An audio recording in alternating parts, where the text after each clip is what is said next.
पहिला सेमी सुटला।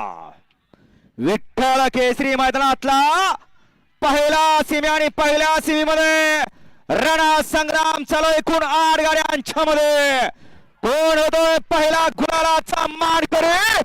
अतिशय सुंदर अशी लढत चालू आहे। शेवटच्या क्षणाला बाजी कोण मारणार?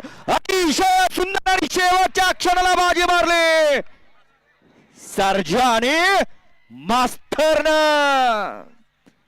सगळ्यांच्या गोष्टी, सगळ्यांच्या मनातले विचार आणि सगळ्यांचं डोळ्याचं पारणं फेडणारा सेमी एक कुणाच्या आद्यात नव्हता, कुणाच्या मध्यात नव्हता, परंतु शेवटच्या क्षणी या बैलगाडी शर्यत क्षेत्रातला एक मुरब्बी जॉकी म्हणून ज्या जॉकीची ओळख, असा बाळून ज्या जॉकीची ओळख, असा बाळू ड्रायव्हर शहापूरकरांनी कमाल करून दाखवले आणि गाडी फायनल साठी पात्र ठरवून दाखवले। असा 7